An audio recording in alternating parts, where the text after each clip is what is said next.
पापा, आपको याद है ना, कल मेरे स्कूल में एनुअल फंक्शन डे है और मैं डांस करने वाली हूँ, तो आपको दादी नानी सबको लेकर आना है। और कल तो मम्मी को भी आना पड़ेगा। आप उनको फ़ोन करके बोल देना। मैं उस वक्त अपनी 8 साल की बेटी रिया की चोटी बना रहा था और स्कूल जाने के लिए तैयार कर रहा था। जब उसकी ये बात सुनते ही मेरे हाथ अचानक से रुक गए। मैं थोड़ा सा घबराते हुए बोला, बेटा लेकिन मम्मी नहीं आ पाएंगी। मैंने तुमसे कहा ना कि वो अपने काम के सिलसिले में बाहर गई हुई हैं। रिया जिद करते हुए कहने लगी, पापा आप हमेशा यही बोलते हैं। मैं कभी अपनी मम्मी से नहीं मिली। आप मुझे कभी उनसे वीडियो कॉल भी नहीं कराते। मेरे स्कूल में मेरे सारे दोस्तों के मम्मी पापा साथ में आते हैं। वे लोग अपने मम्मी पापा के साथ खूब घूमने जाते हैं, लेकिन आपने कभी मुझसे मेरी मम्मी से नहीं मिलवाया। नानी भी बार बार यही कहती है कि तुम्हारी मम्मी काम करने बाहर गई है। क्या मम्मी को मेरी याद नहीं आती, जबकि मैं उन्हें कितना मिस करती हूँ। ये कहते ही रिया की आंखों में आंसू आ गए। अपनी बच्ची को दुखी देखकर मेरा भी जी भर आया। मैंने उसे सीने से लगा लिया और अतीत की यादों में खो गया। मम्मी, आपने दिलीप अंकल से बात की? रुद्र ने अपनी माँ से फिर से इस बारे में पूछा। बेटा, मैं तुम्हें पहले भी कह चुकी हूँ रुद्र, वो लोग नहीं मानेंगे। तुम अच्छे से जानते हो कि अब हमारी वो हैसियत नहीं रही है। रुद्र कहने लगा, आखिर क्यों नहीं रही है हमारी हैसियत?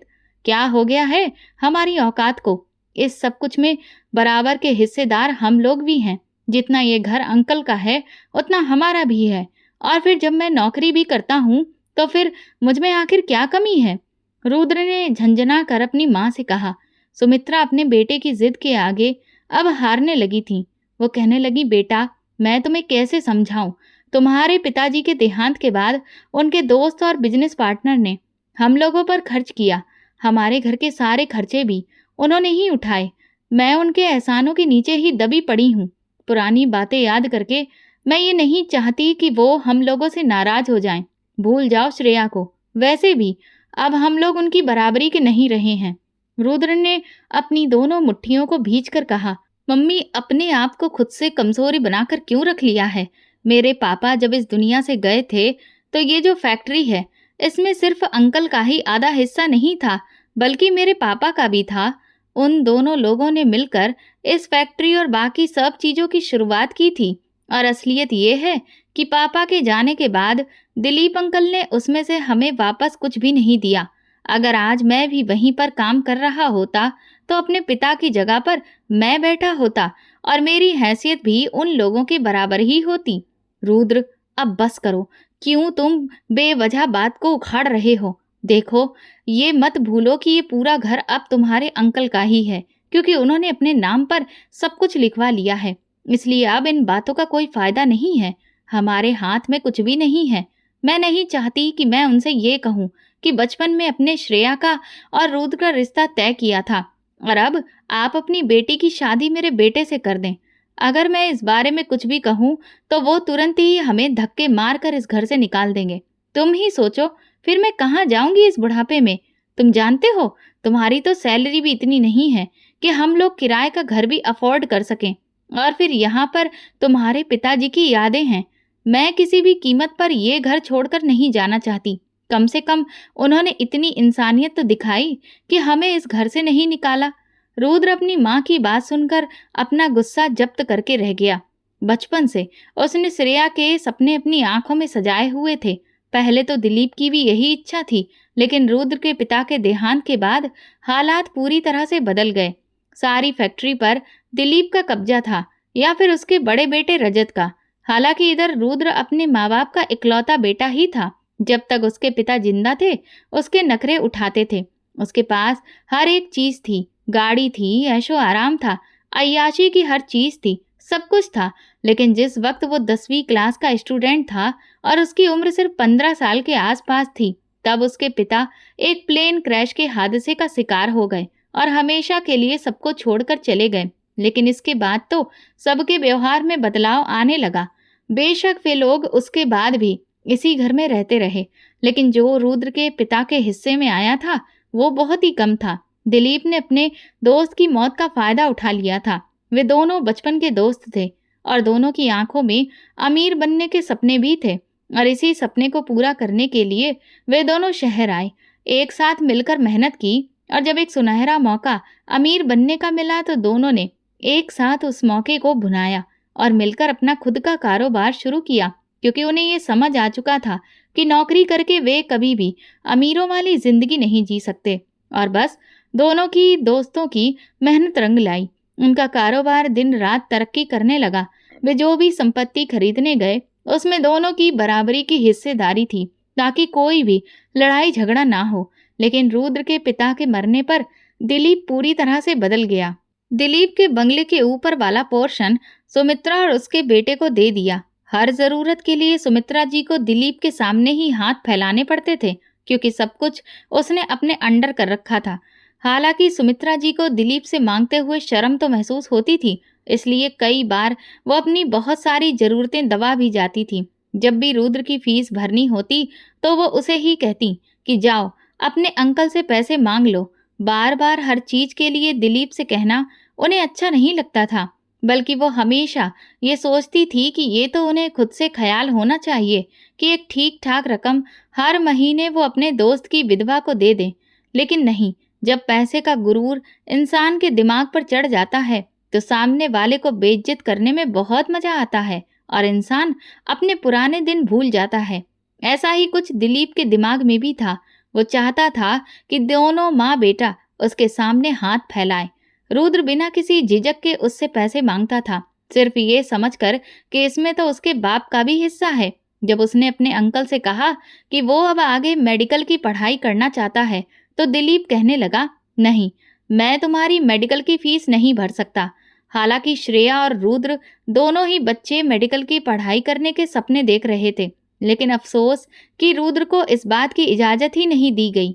वो कहने लगा, क्यों अंकल, ये तो मेरे स्वर्गीय पिताजी का भी सपना है और इसलिए मुझे ये पढ़ाई करनी है।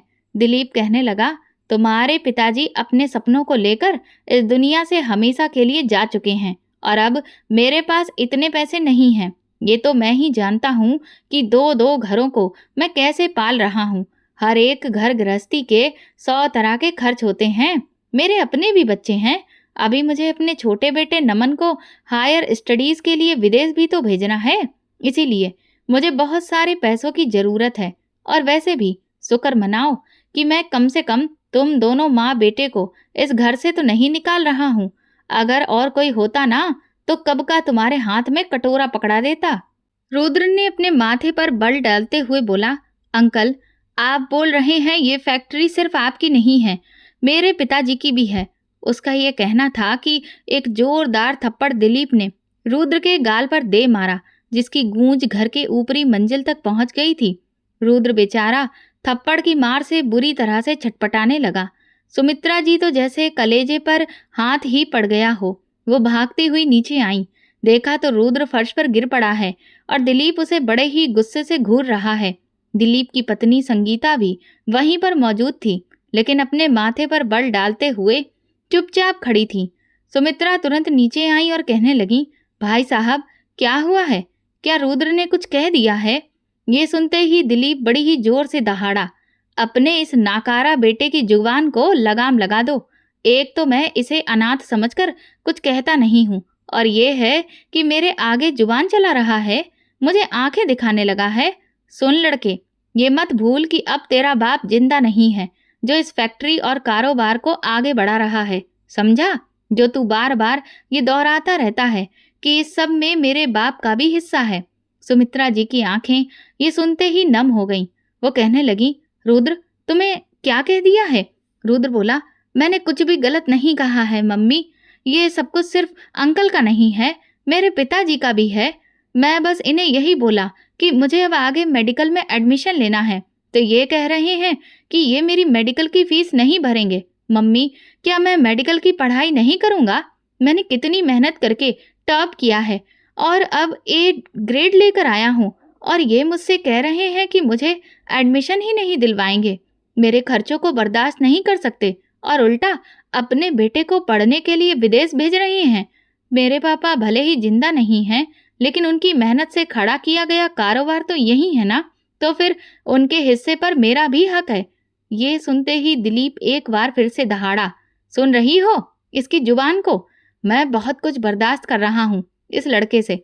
बोलो कि तुरंत मेरी नजरों के सामने से दफा हो जाए, वरना मैं तुम दोनों को धक्के मारकर अभी के अभी निकाल दूंगा। और रही बात इसके बाप के हिस्से की, तो अब उसका कुछ भी नहीं है। ये घर मेरे नाम पर है और फैक्ट्री भी।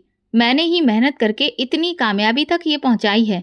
इसका बाप तो बस पक्की पकाई खिचड़ी लेकर बैठा था। सबसे ज्यादा मेहनत तो मैं करता था, और वो कारोबार से मिलने वाले पैसे पर खूब ऐश कर रहा था। इसीलिए तुम्हारा बेटा इस सब पर अब कोई भी अधिकार नहीं रखता है। मैं जो कुछ भी तुम लोगों को दे रहा हूँ, उसे मेरा एहसान समझकर रख लो और अपने बेटे की जुबान पर लगाम लगाओ, वरना तुम लोग दर दर की ठोकरें खाओगे। ये सुनते ही सुमित्रा अच्छी तरह से समझ गई कि उनके पति के साथ साथ उनका अधिकार और उनका हिस्सा भी हमेशा के लिए जलाकर राख कर दिया गया है। सुमित्रा रुद्र को ऊपर लेकर चली गई। उसके पूरे गाल पर 5 उंगलियों का निशान छपा हुआ था और आंखों से आंसू बह रहे थे। लेकिन इस वक्त वो बहुत ही गुस्से में था। अपने आंसुओं को बार बार साफ कर रहा था। सुमित्रा के पास और कहीं भी जाने का कोई ठिकाना भी नहीं था, क्योंकि उनके पति का ना तो कोई भाई या बहन था और ना ही कोई खास रिश्तेदार। सास ससुर तो कब के स्वर्ग सिधार गए थे, और गांव में जो कुछ थोड़ी बहुत जमीन थी उसे ही तो बेचकर उनके पति ने यहाँ शहर में नया कारोबार शुरू किया था। तो अब जो कुछ दिलीप भीख के तौर पर उन्हें दे रहा था, उसे ही वो चुपचाप रखने के लिए मजबूर थीं। और इतना सब कुछ सहने के बाद भी उन्हें यहाँ पर रहना ही था। यही उनकी किस्मत में था। दूसरी तरफ रुद्र को श्रेया से कोई खास लगाव नहीं था, लेकिन इतने लंबे समय से उसके अंदर लगी आग हर रोज बढ़ती ही जा रही थी। वो चाहता था कि श्रेया से उसकी शादी हो जाए और वो दिलीप को अपने सामने झुकने पर हर हाल में मजबूर कर दे, क्योंकि जो जिल्लत दिलीप ने उसके साथ की थी वो कभी भी उसे भूल नहीं पाया था। हालांकि सुमित्रा जी उसे बहुत समझाती थी, लेकिन इस सब के बावजूद भी रुद्र की आंखों में दिलीप के लिए नफरत दिन व दिन बढ़ती ही जा रही थी, क्योंकि दिलीप हर बात पर उसे नीचा दिखाया करता था। इस फैसले के बाद रुद्र ने मेडिकल का सपना छोड़कर चुपचाप कॉमर्स ले लिया। उसने अपना बीकॉम पूरा किया और फिर एक बैंक में नौकरी कर ली। वो ऑनलाइन भी कुछ न कुछ करता रहता था। अपने और अपनी माँ के खर्चों को उसने बहुत जल्दी ही उठाना शुरू कर दिया। उम्र से पहले ही वो बेचारा बड़ा हो चुका था, क्योंकि उसे हालातों ने मजबूर कर दिया था। लेकिन जब जब वो श्रेया को अपनी नज़रों के सामने देखता था तो उसका खून खौलने लगता था। श्रेया की परवरिश बहुत ही नाजों से की जा रही थी। उस लड़की को अगर एक छींक भी आ जाती तो दिलीप डॉक्टरों की लाइन ही लगा देता था, और अपनी बेटी पर तो धड़ाधड़ पैसा खूब खर्च कर रहा था। वो उसे मेडिकल की पढ़ाई भी करवाना चाहता था। हालांकि श्रेया पढ़ने में कोई बहुत ज़्यादा अच्छी नहीं थी। सुमित्रा जी इस बात से बेखबर थीं कि रुद्र के अंदर कौन सी नफरत दिन रात पल रही है। जब रुद्र की उम्र 25 साल की हुई तब उसने कहा, आप अंकल से बात करिए और जो वादा उन्होंने मेरे पिता से किया था पूछिए कि अब उनका उस बारे में क्या ख्याल है। सुमित्रा ये सुनकर हैरान हुई और वो कहने लगी, कौन सा वादा? वो कहने लगा, मेरा और श्रेया का रिश्ता उन्होंने ही तो पक्का किया था ना। उस वक्त हम दोनों छोटे थे। सुमित्रा कहने लगी, तुम छोटे थे, लेकिन फिर भी तुम्हें अभी तक वो सारी बातें याद हैं। देखो बेटा, अब उन बातों की कोई भी अहमियत नहीं रही है। तुम भी देख रहे हो ना कि हम लोग उन्हें फूटी आंख पसंद नहीं आते। तो तुम ये कैसे सोच सकते हो कि वो अपनी लड़की का रिश्ता तुमसे कर देंगे? जब उन्होंने अपने दोस्त से अपनी दोस्ती नहीं निभाई तो दोस्त से किया हुआ वादा कैसे निभाएंगे? रुद्र कहने लगा, फिर भी आप एक बार बात तो करिए। सुमित्रा जानती थी कि इन सब बातों का कोई मतलब नहीं है, इसलिए वो बार बार रुद्र को ही समझा रही थी कि तुम अब ये सब बातें भूल जाओ। लेकिन रुद्र के अंदर तो जैसे जिद बढ़ती ही जा रही थी। इसका एक कारण ये भी था कि श्रेया भी उसकी बेइज्जती करने में कभी भी कोई कसर नहीं छोड़ती थी। वो एक भी मौका अपने हाथ से जाने नहीं देती थी। रुद्र अपनी बाइक बंगले के अंदर ही एक कोने में लगाता था, और जब भी श्रेया अपनी गाड़ी निकालती थी तो हर बार उसकी मोटरसाइकिल पर हिट करके ही जाती थी और मोटरसाइकिल को गिरा देती थी। जिस तरह की नफरत दिलीप के दिल में उन लोगों के लिए थी, उसने ठीक वैसी ही नफरत अपने बच्चों में भी डाली थी। श्रेया रुद्र और सुमित्रा को भिखारी और उनसे कम समझती थी। उसकी सोच यही थी कि वे लोग उसके बाप के टुकड़ों पर पल रहे हैं। जब से रुद्र की बैंक में नौकरी लगी थी, सुमित्रा ने नीचे जाकर दिलीप के सामने हाथ फैलाने भी छोड़ दिए थे। बस जो कुछ भी रुद्र लेकर आता था, वो लोग उसी में गुजर बसर करने की कोशिश करते थे। रोज अपनी माँ की तरफ से बिल्कुल वो मायूस हो गया था और इसीलिए अब उसने एक नया खेल खेलने के बारे में सोचा। पहले तो वो श्रेया से बहुत लड़ता झगड़ता था। जब भी वो उसकी मोटरसाइकिल गिरा देती तो वो उस पर चीखता चिल्लाता, जिससे हंगामा खड़ा हो जाता। और बात जब दिलीप तक पहुंचती तो वो सुमित्रा को बातें सुनाता कि अपने बेटे की जुबान पर लगाम लगवाओ, वरना ये मुझसे फिर से थप्पड़ खाएगा। लेकिन अब रुद्र के दिमाग में तो कोई दूसरी ही खिचड़ी पक रही थी, इसीलिए उसने श्रेया से लड़ना झगड़ना छोड़ दिया। जब भी वो नीचे आता और बैंक जाने के लिए अपनी बाइक निकालता, तो इसी वक्त श्रेया भी यूनिवर्सिटी जाने के लिए निकलती थी। अक्सर गेट वो अपनी बाइक के लिए खुद ही खोलता था, लेकिन आज उसने वो गेट पूरा खोल दिया। फिर श्रेया से कहने लगा, पहले तुम अपनी गाड़ी बाहर निकाल लो, मैं अपनी बाइक बाद में निकाल लूंगा। श्रेया ने हैरानी से उसे देखा, क्योंकि अक्सर तो रुद्र जिद में पहले अपनी बाइक निकालता था और फिर दरवाजा पूरा बंद करता था, तब जाता था। वो कहने लगी, अरे आज मुझ पर इतनी मेहरबानी क्यों कर रहे हो? रुद्र ने पलट कर कहा, क्योंकि मुझे अपनी औकात समझ में आ गई है, अपनी हैसियत दिख गई है। मैं तुम्हारे पापा के टुकड़ों पर पल रहा हूँ, इसीलिए थोड़े बहुत उनके काम करने में कोई बुराई नहीं है। आखिर तुम लोगों के इतने सारे एहसान हैं मुझ पर, मेरी माँ पर, बस इसीलिए मैंने सोचा कि अब तुमसे लड़ना झगड़ना छोड़ दूंगा। श्रेया उसकी बात सुनकर जितनी हैरान होती थी उतना कम था। कहाँ तो रोज वो अपनी नाक पर मक्खी भी नहीं बैठने देता था, और अब उसे बड़े ही अच्छे तरीके से वो बात कर रहा था। श्रेया बोली, हाँ ये तो बहुत अच्छा है, अगर तुम हर दिन हमारे एक एक एहसान को इसी तरह से याद करते रहो। ये कहते हुए वो अपनी गाड़ी बाहर निकाल चुकी थी और रुद्र मुस्कुराने लगा। वो दिल में बहुत कुछ सोच चुका था। अब तो वो दिलीप की भी हर बात को चुपचाप मान लेता था। दिलीप भी उसके बदले हुए व्यवहार पर बहुत हैरान थे, लेकिन सबसे ज्यादा हैरान तो सुमित्रा ही थी। उन्हें लगा कि शायद वो इसलिए ये सब कुछ कर रहा है ताकि दिलीप अपनी बेटी का रिश्ता उसे दे दे। हालांकि ये मुमकिन नहीं था। एक बार सुमित्रा जी ने खाने के दौरान रुद्र से कहा कि ये जो तुम इतनी मेहरबानियां कर रहे हो, इसके बावजूद भी श्रेया का रिश्ता वो लोग तुम्हें कभी भी नहीं देंगे। रुद्र बड़े ही मजे से खाना खाते हुए कहने लगा, मम्मी, श्रेया मेरे लिए इस दुनिया की कोई आखिरी लड़की थोड़ी ही है। अगर वो उसका रिश्ता मुझे नहीं भी देंगे तो कोई बात नहीं, मैं किसी और से शादी कर लूंगा। मुझे उससे कोई दिलो जान वाली मोहब्बत तो नहीं है कि अगर वो लड़की मुझे नहीं मिलेगी तो मैं मर जाऊंगा।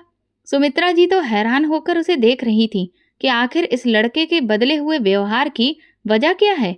बहरहाल रुद्र के होश तो उस वक्त उड़ गए जब दिलीप जी ने श्रेया की मंगनी अपने एक बहुत बड़े कारोबारी दोस्त के बेटे से की, जो शहर के जाने माने करोड़पति थे। उस दिन रुद्र सोच में पड़ गया कि अब वो क्या करे। 2 महीने बाद ही श्रेया की शादी होनी थी और इधर वो इसी टेंशन में सिगरेट पर सिगरेट पिए जा रहा था। वो बहुत परेशान था और वक्त तेजी से गुजर रहा था। रुद्र का तो बस ही नहीं चल रहा था कि अब वो क्या कुछ ना कर गुजरे। और बस इसी उलझन में उसके दिमाग में एक शैतानी आइडिया आया। उसने श्रेया की शादी से 2 दिन पहले पैसे देकर श्रेया को किडनैप करवा दिया। श्रेया की शादी की वजह से घर में बहुत सारा काम फैला पड़ा था, जिसकी काफी सारी जिम्मेदारियां दिलीप जी ने रुद्र के कंधों पर भी डाल रखी थी, और इसी वजह से वो वहां नहीं जा सकता था जहां उसने श्रेया को रखने के लिए कहा था। जैसे ही श्रेया गायब हुई तो घर में तो जैसे कयामत ही टूट पड़ी थी। पहली बार उसने दिलीप को इस तरह से फूट फूट कर रोते हुए देखा था। रुद्र ने जो प्लान बनाया था उसके मुताबिक रात को वो उस जगह पर जाता, उन लड़कों को पैसे देकर वहां से चला आता, लेकिन अब वो लड़के रुद्र का फोन ही नहीं उठा रहे थे, उससे कोई बात ही नहीं कर रहे थे। इस सब से वो बहुत ज्यादा परेशान हो गया कि आखिर वे लोग उससे बात क्यों नहीं कर रहे हैं। वो चाहता था कि 2 दिन तक वे लोग इस फ्लैट में श्रेया को रखें और फिर 2 दिन बाद उसे आजाद कर दें। इस तरह किसी को भी ये पता ही नहीं चलेगा कि ये सब कुछ श्रेया के साथ किसने करवाया था, और ऐसे रुद्र पर भी कोई शक नहीं आएगा, क्योंकि वो हर वक्त इन सब लोगों की आंखों के सामने ही रहेगा। और इधर श्रेया की बदनामी भी हो जाएगी। फिर जब उससे कोई भी शादी नहीं करेगा तो फिर रुद्र आगे बढ़कर उससे शादी कर लेगा और फिर उससे बदला भी लेगा। लेकिन अब वो बहुत परेशान था क्योंकि कई बार कोशिश करने के बावजूद भी वे लोग उसका फ़ोन नहीं उठा रहे थे। इधर दिलीप ने रो रो कर अपनी हालत इतनी बुरी कर ली कि उन्हें शाम तक हार्ट अटैक पड़ गया। दिलीप का छोटा बेटा भी विदेश से वापस आ चुका था, क्योंकि उसकी इकलौती बहन की शादी थी। अपने पिता की ये हालत देखकर वो उन्हें लेकर तुरंत अस्पताल भागा। रुद्र को भी उन लोगों के साथ ही जाना पड़ा। घर में तो कोहराम ही मच गया था। सुमित्रा भी बहुत परेशान थी। दिलीप की हालत लगातार बिगड़ती ही चली जा रही थी और इधर रुद्र सिर्फ इसलिए परेशान था क्योंकि वे लोग उसका फोन नहीं उठा रहे थे। अस्पताल में सिर्फ नमन ही था जो कि भाग दौड़ कर रहा था, क्योंकि दिलीप का बड़ा बेटा बिजनेस के सिलसिले में विदेश गया था और उसे किसी भी तरह से कोई संपर्क ही नहीं हो पा रहा था। नमन अकेला था, इस वजह से रुद्र उसे अकेला छोड़कर नहीं जा सकता था। आधी रात तक कहीं जाकर दिलीप की हालत में कुछ सुधार हुआ। तब रुद्र ने नमन से कहा कि तुम रात में यहाँ पर ही रुक जाओ, मैं घर चला जाता हूँ। वो कहने लगा ठीक है, अब तुम जाओ। वो तुरंत अस्पताल से निकलकर सीधा उस फ्लैट की तरफ भागा जहाँ उसने उन लड़कों को श्रेया को रखने के लिए कहा था।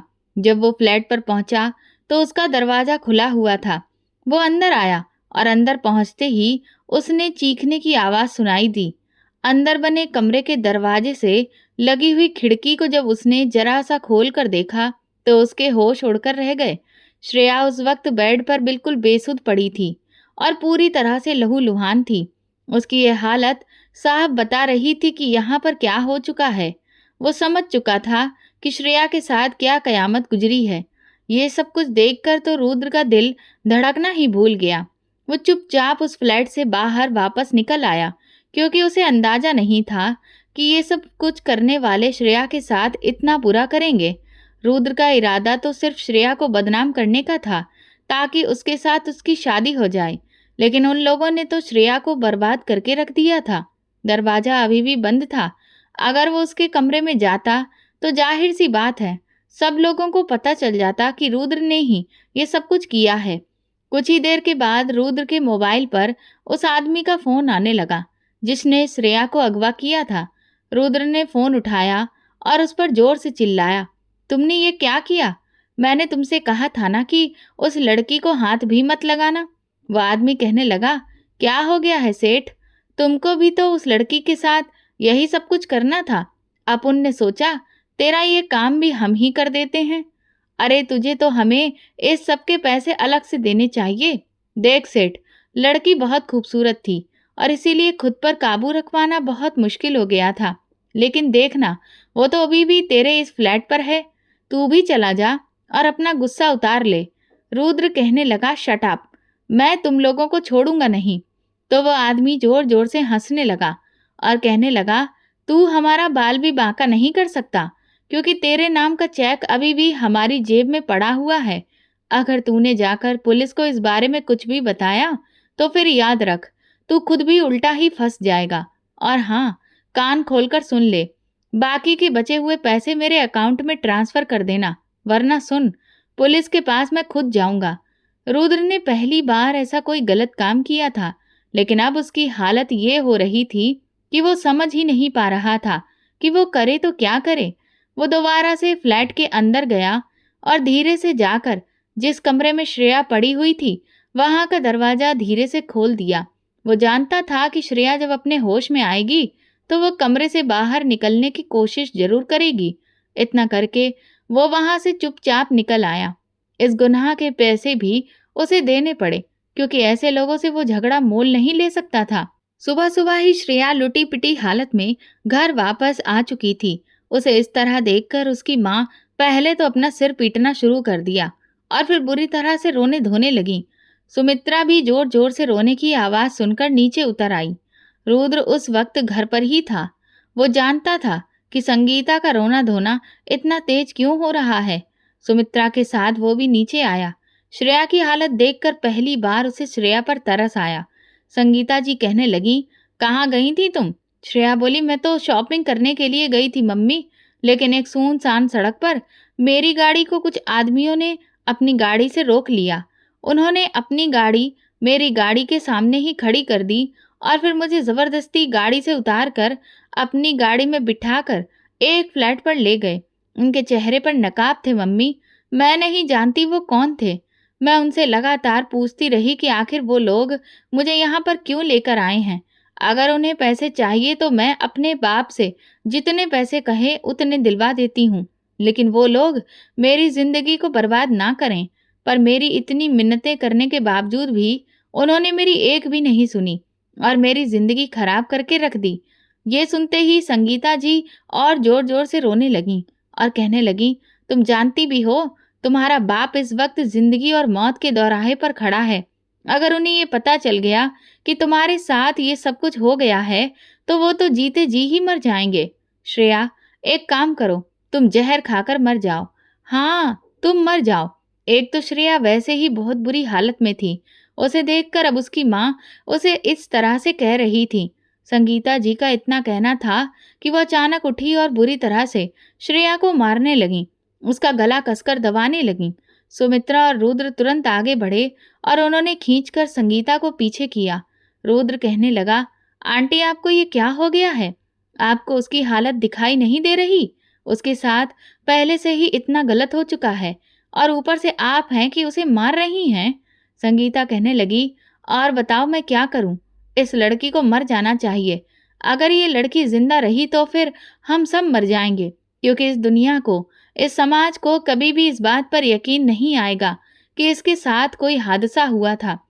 सब लोग तो यही कहेंगे कि ये लड़की खुद से ही घर से भाग गई थी। और मान लो, अगर किसी को भरोसा हो भी गया, तो ऐसी लड़की से शादी कौन करेगा जिसके साथ इतना सब कुछ हो गया हो?" ये कहते ही वो फूट फूट कर रोने लगी। श्रेया धम्म से जमीन पर गिर गई। उसकी हालत ऐसी थी कि बस जैसे अभी बेहोश हो जाएगी। संगीता जी फिर से उसे देखकर बोली, "इससे अच्छा था कि तू मर जाती और यहाँ कभी वापस ही नहीं आती। अरे तू कहीं भी चली जाती, नदी में कूद जाती या किसी पटरी पर लेट जाती। ये सब कुछ चल ही रहा था कि श्रेया धीरे धीरे कदम बढ़ाते हुए किचन के अंदर चली गई। ये देखकर रुद्र तुरंत उसके पीछे ही भागा। उसने देखा कि वो एक तेज धार वाली छुरी पकड़कर अपने पेट पर मारने जा रही थी कि तभी रुद्र ने उसकी कलाई को कसकर पकड़ लिया और हाथ से छुरी छीनकर दूर फेंक दी। रुद्र बोला, "तुम पागल हो गई हो? अपनी माँ की बातों पर दिल से ले रही हो? अरे तुम्हारी ऐसी हालत देखकर वो खुद भी होश में नहीं है। कम से कम तुम तो थोड़ा होश रखो।" श्रेया पलटकर बोली, "नहीं, मेरी मम्मी ठीक कह रही हैं। छोड़ दो मुझे, मुझे मर जाना ही चाहिए।" वो लगातार रो रही थी और अचानक रुद्र के पैरों में गिरकर कहने लगी, "रुद्र, मैं सच कह रही हूँ, मेरा कोई भी कसूर नहीं था। मुझे नहीं पता कि उन लोगों ने मुझे क्यों अगवा किया, क्यों मेरी जिंदगी बर्बाद की।" ये कहकर वो अपना सिर पटकने लगी। उसने अपना चेहरा दोनों हाथों में छुपा लिया। रुद्र उसे शांत करने की कोशिश कर रहा था। वो बोली, "मुझे छोड़ दो, मेरा मर जाना ही अब इस घर के लिए बेहतर है, वरना मेरा बाप भी मर जाएगा।" लेकिन रुद्र जैसे तैसे उसे बाहर लेकर आया। वो बोला, "आंटी, मैं करूँगा श्रेया से शादी। ये बात घर की है और घर के अंदर ही रहेगी। किसी को कुछ भी बताने की कोई ज़रूरत नहीं है। दिलीप अंकल से आप बात कर लीजिए, प्लीज़।" ये सुनते ही संगीता हैरत से उसे देखने लगी और इधर सुमित्रा भी हैरान होकर अपने बेटे को देख रही थी।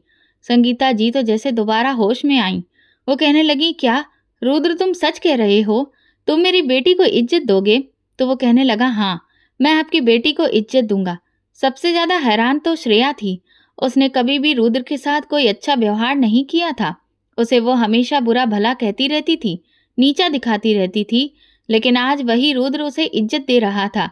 श्रेया ने अपना हाथ रुद्र के हाथ से छुड़ाया और बोली कि पागल हो गए हो? मैं तुम्हारे काबिल नहीं हूँ। तुम एक अच्छे इंसान हो।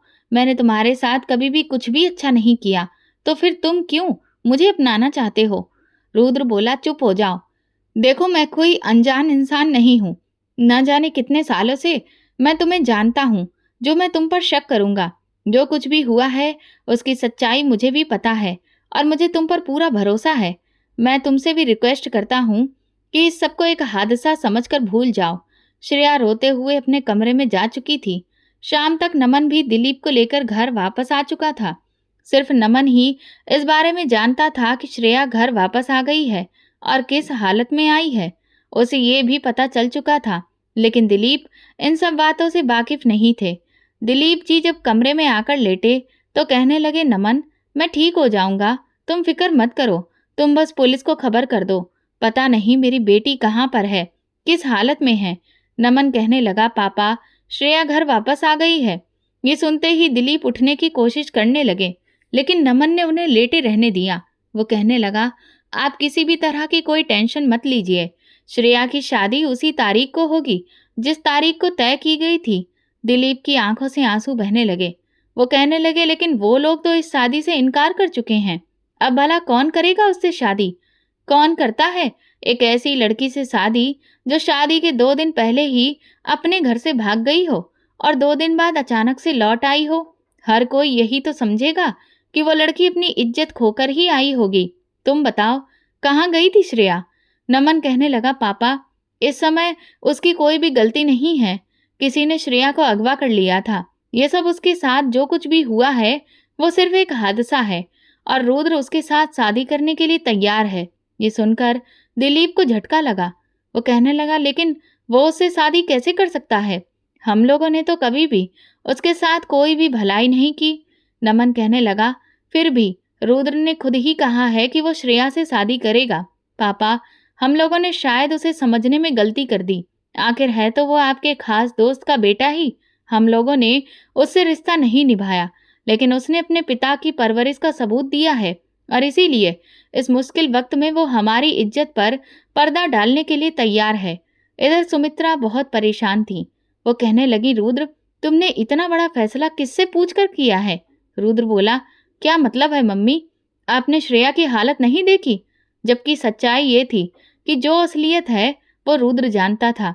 सुमित्रा कहने लगी, उसकी जो भी हालत हो, हमारी बला से है, लेकिन हम लोग क्यों उन लोगों के साथ भलाई करें? सारी जिंदगी उन्होंने हमारे साथ कितना बुरा किया है। हमें पूरे परिवार ने एक एक रुपए के लिए तड़पाया है, बेइज्जत किया है, यहाँ तक कि तुम्हारे पापा को भी खूब कोसा है। और फिर अब तुम क्या सोचकर ये फैसला कर रहे हो? क्या तुम वो सब कुछ भूल गए? ये सुनते ही रुद्र अपनी नजर चुराने लगा। वो बोला तो कुछ भी नहीं, लेकिन जो कुछ उसने किया था वो बस उसी का पश्चाताप करना चाहता था। 2 दिन बाद बस कुछ ही मेहमानों के बीच में उन दोनों की शादी हो गई। दिलीप उस वक्त बड़ी मुश्किल से सोफे पर बैठे हुए थे। ना तो श्रेया ने कोई भारी भरकम लहंगा पहना हुआ था और ना वो इस तरह से तैयार हुई थी जैसे कि एक दुल्हन तैयार होती है। बस एक साधारण सा लहंगा पहनकर हल्का फुल्का मेकअप करके वो तैयार हुई। वो भी सिर्फ रुद्र की वजह से, क्योंकि एक वही था जिसने उसे इज्जत की चादर पहना दी थी। लेकिन उसे ये बिल्कुल भी नहीं पता था कि सच्चाई क्या है।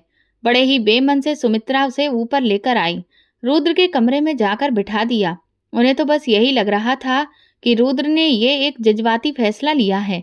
जब रुद्र अपने कमरे में वापस गया तो उसे श्रेया की सिसकियों की आवाज सुनाई दे रही थी। वो अंदर ही अंदर बहुत शर्मिंदा होता हुआ धीरे धीरे कदम बढ़ाता हुआ उसके पास पहुंचा और जैसे ही उसके पास बैठा तो वो पीछे की तरफ खिसक गई। रुद्र ने अभी उसे हाथ भी नहीं लगाया। वो कहने लगा, देखो श्रेया, तुम परेशान मत हो, मैं तुम्हें किसी भी तरह की कोई भी तकलीफ नहीं दूंगा। लेकिन वो लगातार रोए जा रही थी। कहने लगी, तुमने अपने साथ अच्छा नहीं किया है। एक मर्द बहुत बहादुर बनकर इन सब बातों की जिम्मेदारी लेता है कि वो एक ऐसी लड़की को सहारा देगा जिसके साथ गलत हुआ। लेकिन समझ लो, ये सब आसान नहीं होता, इसके लिए बहुत बड़ी हिम्मत चाहिए होती है। रुद्र कहने लगा, देखो, तुम ये समझो कि तुम्हारे साथ कुछ हुआ ही नहीं है। श्रेया बोली, ये सब कहना बहुत आसान लगता है। रुद्र बोला, नहीं, इतना भी मुश्किल नहीं है। वो रोते हुए बोली, बहुत मुश्किल है। रुद्र ने कहा कि ठीक है, मैं मानता हूँ, लेकिन वक्त सब कुछ भुलाने के लिए काफी होता है। और फिर देखो, अब मैं तुम्हारे साथ हूँ। रुद्र की बात सुनकर वो ध्यान से देखने लगी। कहने लगी, मेरे साथ इतना अच्छा बर्ताव क्यों कर रहे हो? मैं तो इस काबिल भी नहीं हूँ। वो बोला, बस तुम इस बारे में ज्यादा मत सोचो, तुम आराम से बेड पर सो जाओ और मैं सोफे पर सो जाऊंगा। वो अपने कपड़े चेंज करके लेट चुकी थी और रुद्र भी सोफे पर चुपचाप लेट गया। वक्त ऐसे ही गुजर गया। वो उसे नॉर्मल हालत में वापस करवाने की कोशिश करता रहता और अंदर ही अंदर अपनी इस हरकत पर पछताता भी रहता, क्योंकि उसके साथ ये सब रुद्र की वजह से ही हुआ था। जब भी रुद्र श्रेया के करीब जाने की कोशिश करता, तो वो उसे वैसे ही खौफ से देखकर बुरी तरह से चिल्लाने लगती। उसकी हालत बिल्कुल पागलों के जैसी हो जाती। कभी कभी तो श्रेया को ऐसा लगता कि सामने उसके रुद्र नहीं, वो 3 आदमी खड़े हुए हैं। इतना ज्यादा शोर होता कि सुमित्रा भी उठकर कमरे से बाहर आ जाती। रुद्र रोज रोज समझाना उसे अपने गले से लगाकर शांत करने की कोशिश करता और इस बात का यकीन दिलाने की कोशिश करता कि वो उसका पति है। लेकिन श्रेया कुछ भी समझती नहीं थी। उस वक्त उसकी दिमागी हालत पूरी तरह से बिगड़ जाती थी, इसलिए मजबूरन रुद्र को दूर हटना पड़ता था। इस तरह से 1 महीना अभी गुजरा ही था कि श्रेया की हालत बिगड़ने लगी। उसे कुछ भी ठीक से हजम नहीं हो रहा था। इन सब बातों से सुमित्रा भी वाकिफ थी कि अभी तक रुद्र और श्रेया के बीच में पति पत्नी के रिश्ते जैसा कुछ भी नहीं है। और जब रुद्र से डॉक्टर के पास लेकर गया और डॉक्टर ने बताया कि आपकी पत्नी प्रेग्नेंट है, तो रुद्र के साथ साथ श्रेया के भी होश उड़ गए थे। वो बदहवास सी होने लगी। उसकी वही हालत हो गई। वो बिल्कुल पागलों जैसी हरकतें करने लगी। यहाँ तक कि उसने लेडी डॉक्टर का भी कोई लिहाज नहीं किया। वो वहीं अस्पताल में जोर जोर से चिल्लाने लगी और रुद्र से कहने लगी कि मैं इस बच्चे को पैदा नहीं करना चाहती। ये मेरा बच्चा नहीं है। देखो रुद्र, इस बच्चे को अभी मेरे वजूद से नोच कर निकाल दो। मुझे ये बच्चा पैदा नहीं करना। लेडी डॉक्टर भी उसकी इस तरह की बिगड़ी हुई हालत को देखकर बहुत परेशान हो गई। वो पागलों की तरह रुद्र का गिरेबान पकड़कर बुरी तरह से झकझोर रही थी और चिल्ला चिल्ला कर उसके मुंह पर कह रही थी कि बच्चा मैं पैदा नहीं करना चाहती। वो उसे संभालने की कोशिश कर रहा था। श्रेया, भगवान के लिए चुप हो जाओ। लेकिन वो कुछ भी सुनने समझने को तैयार ही नहीं थी। बार बार कहे जा रही थी कि इस बच्चे को मुझसे अलग कर दो, वरना मैं अपने आप को कुछ कर लूंगी। लेडी डॉक्टर समझ गई कि आखिर ऐसी क्या वजह है कि आपकी पत्नी इस खबर को सुनने के बाद इस तरह से रिएक्ट कर रही हैं। इससे पहले कि रुद्र डॉक्टर के सामने कोई बहाना बनाता, श्रेया खुद ही कहने लगी, इसलिए क्योंकि ये मेरा बच्चा नहीं है। वो अपने पागलपन में डॉक्टर को सब कुछ साफ साफ बता चुकी थी। डॉक्टर भी ये सब सुनकर खामोश हो गईं। रुद्र डॉक्टर के सामने हाथ जोड़कर कहने लगा कि मैं आपसे रिक्वेस्ट करता हूँ, आप इस बच्चे को हटा दीजिए, क्योंकि इसके अलावा हमारे पास और कोई रास्ता नहीं है। डॉक्टर ने भी उनकी हालत को समझा और हामी भर दी और तुरंत ही श्रेया को लेकर इमरजेंसी रूम में चली गई।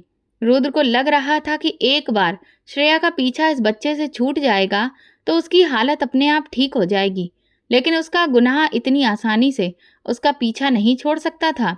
तकरीबन आधे घंटे के बाद हैरान परेशान सी डॉक्टर बाहर निकली तो रुद्र भी अचानक खड़ा हो गया और बोला, क्या हो गया है डॉक्टर? डॉक्टर ने उसे देखते हुए कहा, देखिए आपकी पत्नी की हालत बहुत ज़्यादा नाजुक है और ऐसे में हम ये नहीं कर सकते, क्योंकि अगर हमने ऐसा किया तो आपकी पत्नी की जान भी जा सकती है। उनका बीपी बहुत जल्दी जल्दी ऊपर नीचे हो रहा है। इस वजह से बेहतर यही है कि इस बच्चे को वो जन्म दें। आप उनका बेहतर ख्याल रखें, जिससे उनकी मानसिक हालत सुधरे। ये सुनने के बाद तो रुद्र वहीं सर पकड़कर बैठ गया। उसे तो कुछ समझ ही नहीं आ रहा था कि अब वो इन सारे हालातों को कैसे संभालेगा। वो श्रेया को वापस घर लेकर आ गया। रुद्र के समझाने के बावजूद भी श्रेया इस हादसे को भूलने के लिए तैयार ही नहीं थी। अब तो श्रेया को लगातार पागलपन के दौरे पड़ने लगे थे। ये सब देखकर उसे अपनी गलती का एहसास हो रहा था। श्रेया का इलाज एक अच्छे मेंटल डॉक्टर से करवाया जाने लगा। उसकी कई तरह की थेरेपी भी होती, लेकिन वो एक जिंदा लाश बनकर रह गई थी। धीरे धीरे उसका पेट बढ़ने लगा, जिसे देख देख कर सुमित्रा भी मुंह बनाती रहती थी, क्योंकि उन्हें अच्छे से पता था कि ये बच्चा मेरे बेटे का नहीं है। लेकिन सिर्फ रुद्र की खातिर ही वो उसका ख्याल रख रही थी। संगीता जी भी अपनी बेटी की देखभाल में कोई कसर नहीं छोड़ती थी। उन्हें भी ये सच्चाई पता थी कि ये बच्चा रुद्र का नहीं है, लेकिन फिर भी रुद्र ने इस बच्चे और उनकी बेटी को अपनाया है, इसका वो बहुत ज़्यादा एहसान मानती थी। अब रुद्र की इज्जत उस घर में सबसे ज़्यादा होती थी। एक तरह से देखा जाए तो रुद्र के दिल में जो बदले की आग थी, उसका बदला लिया जा चुका था। लेकिन रुद्र को बिल्कुल भी सुकून नहीं मिला था, क्योंकि वो ऐसा कभी नहीं चाहता था, बल्कि अब तो वो अंदर ही अंदर अपने गुनाह के पश्चाताप की आग में जल रहा था।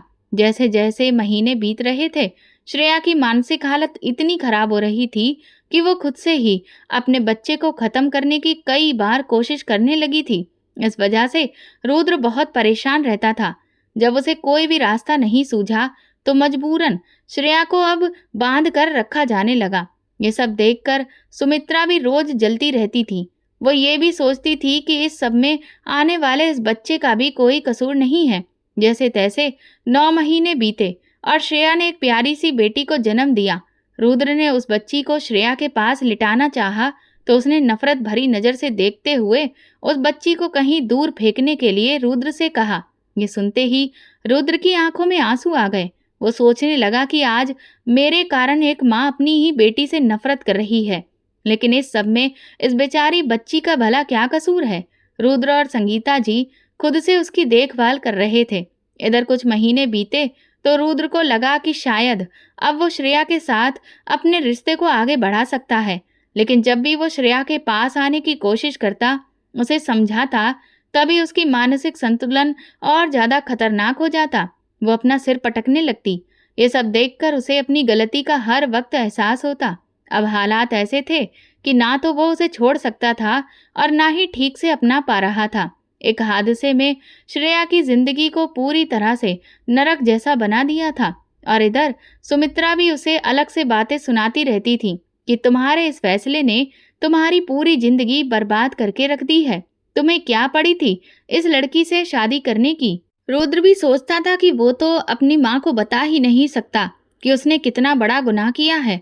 अब श्रेया हर चीज से डरने लगी थी और इसी वजह से फिर ये सब ने मिलकर ये फैसला किया कि उसे मेंटल हॉस्पिटल में एडमिट करा दिया जाएगा। हालांकि श्रेया की बच्ची अभी बहुत छोटी थी, लेकिन उसकी हालत में कुछ तो सुधार हो, बस यही सोचते हुए उसे पागलखाने भेज दिया गया। रुद्र हर वक्त बहुत परेशान रहता था। कभी कभी इंसान ऐसी गलतियां कर देता है जिस पर उसे बाद में बहुत गहरा अफसोस होता है। दुनिया के सामने तो रुद्र ने यह साबित कर दिया था कि उसने श्रेया के साथ बहुत ही बड़ी अच्छाई की है, लेकिन असलियत में उसने जो गुनाह किया था वो वही जानता था। जिस कारण उसने ये फैसला लिया, उसके ही किए की ये सजा थी जो उसे इस तरह से मिल रही थी। कभी कभी रुद्र श्रेया से पागलखाने मिलने जाता था, लेकिन उसकी हालत देखकर उसे बहुत अफसोस होता था। इधर उसकी बेटी रिया धीरे धीरे बड़ी हो रही थी। पहले तो रुद्र को इतना कुछ खास उससे लगाव नहीं था, लेकिन उस बच्ची की मासूमियत ने न सिर्फ रुद्र का बल्कि सुमित्रा जी का भी दिल जीत लिया। दिलीप ने रुद्र को उसका हिस्सा न सिर्फ कारोबार में बल्कि प्रॉपर्टी में भी दे दिया, जिससे रुद्र का वो सपना पूरा हो गया जो बरसों से वो देखता आ रहा था।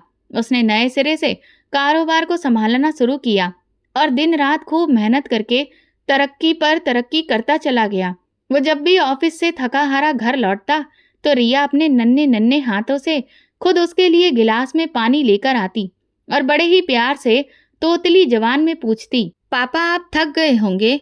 रुद्र के चेहरे पर उसे देखते ही मुस्कान आ जाती और सारी थकान मिट जाती। वो मन ही मन सोचता कि ये जो कुछ भी हुआ है इसमें इस बच्ची का कोई कसूर नहीं है। ये कितनी मासूम है। इसकी जिंदगी जिस तरह की चीजों से भरी है उसका कारण भी सिर्फ मैं ही हूँ।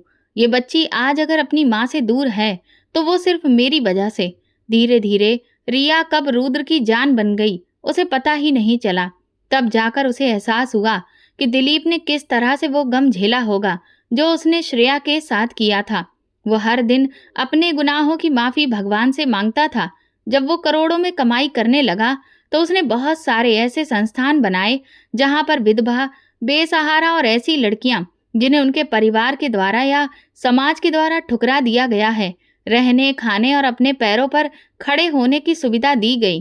वो सारी औरतें रुद्र को दुआ देती नहीं थकती थीं और उसे बहुत अच्छा इंसान मानती थीं, लेकिन वही जानता था कि वो कितना बड़ा गुनहगार है।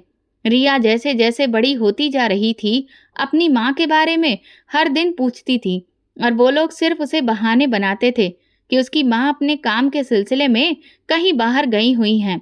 और इस तरह से कई साल बीत गए, लेकिन उसे कभी अपनी माँ से ना तो मिलने का मौका मिला और ना बात करने का। लेकिन एनुअल फंक्शन डे पर उसने जिद पकड़ ली कि माँ को मेरा डांस देखना हर हाल में आना ही पड़ेगा। पर पूरा घर जानता था कि ये नामुमकिन है और जब फंक्शन वाले दिन रिया ने देखा कि उसकी माँ नहीं आई है तो वो बुरी तरह से रोने लगी। यहाँ तक कि उसने खाना पीना भी छोड़ दिया। तब मजबूरन रुद्र को अपनी बेटी को शांत कराने के लिए उसकी माँ की सच्चाई से रूबरू कराना पड़ा। हालांकि वो जानता था कि अभी उसका दिमाग इतना बड़ा नहीं है कि इन सब बातों को समझ सके, लेकिन फिर भी उसने शुरू से अपनी बच्ची में बहुत समझदारी देखी थी। इसलिए वो एक दिन रिया को लेकर पागल खाने गया। रिया को समझ नहीं आ रहा था कि उसके पापा उसे कहाँ लेकर जा रहे हैं, लेकिन जब वहां एक कोठरी में उसने सामने बैठी उजड़ी हुई हालत में एक औरत को देखा तो वो बड़ी हैरान थी। रुद्र ने बड़े ही प्यार से उसे बताया कि ये तुम्हारी मम्मी है, उनकी तबीयत ठीक नहीं है और इनका यहाँ पर इलाज चल रहा है, लेकिन देखना बहुत जल्द ये ठीक हो जाएंगी। रेया बेचारी अपनी माँ को देखकर मम्मी मम्मी कहकर पुकारने लगी, लेकिन श्रेया तो किसी और ही दुनिया में थी, जैसे कि उसे कुछ सुनाई ही नहीं दे रहा था। वो एक टक दीवार को देखे जा रही थी। ये सब देखकर रुद्र बहुत बुरी तरह से रोने लगा। उसे खुद पर गुस्सा आने लगा। उसका मन चाह रहा था कि वो अपना सर फोड़ ले कि उसने एक माँ बेटी की जिंदगी तबाह कर दी है, लेकिन अब वो खुद को भी कोई नुकसान नहीं पहुंचा सकता था, क्योंकि उसे अपनी बेटी के लिए जीना था। उस दिन के बाद से रिया अक्सर अपनी माँ से मिलने की जिद करती और रुद्र हर हफ्ते उससे मिलने जाता। शायद ये भगवान का चमत्कार था या कुछ और। रिया के वहां जाने से वो श्रेया जो एक जिंदा लाश बन गई थी, धीरे धीरे उसमें कुछ इमोशन जागने लगे। वो अब टूटे फूटे शब्दों में जवाब देती और कभी कभी रिया को देखकर मुस्कुरा देती। ये सब देखकर रुद्र के मन में उम्मीद जागी कि शायद श्रेया अब ठीक हो जाएगी, और इसीलिए घर वालों की सहमति ना होने के बावजूद भी वो श्रेया को घर वापस ले आया और ज्यादातर वक्त वो और रिया उसके साथ ही बिताने लगे। आज रिया की शादी है। श्रेया की हालत पूरी तरह से ठीक तो नहीं हुई है, लेकिन हाँ, फिर भी वो पहले से काफी बेहतर है। व्हील चेयर पर बैठी अब वो अपनी बेटी के साथ फेरे होते हुए देख रही थी। विदाई के वक्त रिया अपनी माँ के गले लगकर खूब रोई। श्रेया को शायद एहसास नहीं हो कि ये सब क्या हो रहा है, लेकिन रिया को रोते देखकर उसकी भी आंखों से आंसू बहने लगे। रिया अपने पति के साथ विदा होकर इस घर से चली गई। हर कोई रुद्र की तारीफ कर रहा था कि उसने अकेले होने के बावजूद अपनी बेटी की बहुत अच्छी परवरिश की, उसे डॉक्टर बनाया और आज उसकी शादी भी इतनी धूमधाम से की। लेकिन रुद्र ही जानता था कि वो आज भी सिर्फ अपने गुनाह की सजा काट रहा है, और शायद जब तक जिंदा रहेगा तब तक काटता रहेगा। इंसान को गुस्से में आकर ऐसी गलतियां नहीं करनी चाहिए जिनकी भरपाई उन्हें पूरी जिंदगी करनी पड़े। भले ही हमें ये लगता है कि हम कोई गुनाह करेंगे तो हमें कोई नहीं देख रहा, लेकिन हम भूल जाते हैं कि भगवान सब कुछ देख रहा है। इसीलिए कुछ भी करने से पहले हमें 100 बार सोचना चाहिए। अपने अधिकार को पाने के लिए हमें सही रास्ता बनाना चाहिए, ना कि इस तरह का कोई भी गलत काम करें कि किसी दूसरे की पूरी जिंदगी ही बर्बाद कर दें। ये पूरी कहानी काल्पनिक है। इसका किसी भी व्यक्ति, स्थान या वास्तविक घटना से कोई संबंध नहीं है। इसका उद्देश्य केवल मनोरंजन और सस्पेंस आधारित कहानी प्रस्तुत करना है। इसमें दर्शाई गई घटनाएं, पात्र और परिस्थितियां पूरी तरह से कल्पना पर आधारित हैं। हम किसी भी प्रकार के अपराध, धोखे या गलत व्यवहार का समर्थन या प्रचार नहीं करते। आपको ये कहानी कैसी लगी? दोस्तों प्लीज मुझे कमेंट सेक्शन में जरूर बताएं। मेरे चैनल को सब्सक्राइब कर वीडियो को लाइक कर दें और वीडियो को हाइप भी दें। ऐसी और भी रोमांचक कहानियों को सुनने के लिए मेरे चैनल के साथ बने रहें। धन्यवाद।